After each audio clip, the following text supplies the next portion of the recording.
Welcome to Mamata Reddy talks. Chicken mutton అంటే చాలా మందికి ఇష్టం. దాంతో పాటు కొంతమందికి లివర్ ఫ్రై, లివర్ కర్రీ కూడా ఎంతో ఇష్టంగా తింటుంటారు. మరి చికెన్ లివర్, మటన్ లివర్ ఆరోగ్యానికి మంచిదేనా? తినొచ్చా?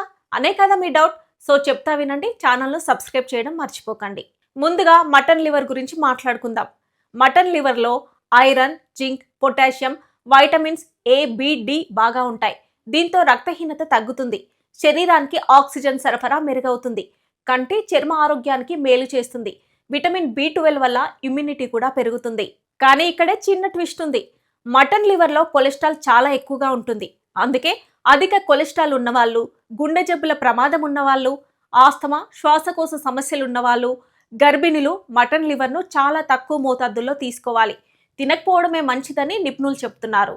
ఇక చికెన్ లివర్ విషయానికి వస్తే చికెన్ లివర్లో కూడా proteins, iron, vitamin A, B12, folate, selenium ఉంటాయి. రక్తహీనత తగ్గించడంలో, కంటి, చర్మ ఆరోగ్యంలో, మెదడు చురుగ్గా పనిచేయడంలో హెల్ప్ చేస్తాయి. కొంతమంది నిపుణులు క్యాన్సర్ రిస్క్ తగ్గే అవకాశం కూడా ఉందని చెప్తున్నారు. కానీ చికెన్ లివర్లో కూడా కొలెస్ట్రాల్ ఎక్కువే. అందుకే ఫ్యాటీ లివర్ సమస్య ఉన్నవాళ్ళు, కిడ్నీ వ్యాధిగ్రస్తులు, జీర్ణ సమస్యలు ఉన్నవాళ్ళు, హార్ట్ ప్రాబ్లమ్స్ ఉన్నవాళ్ళు చికెన్ లివర్ తినకపోవడం మంచిదని చెప్తున్నారు. సో ఇన్ఫర్మేషన్ మీకు యూజ్ అవుతుందని అనుకుంటున్నాను. Thanks for watching.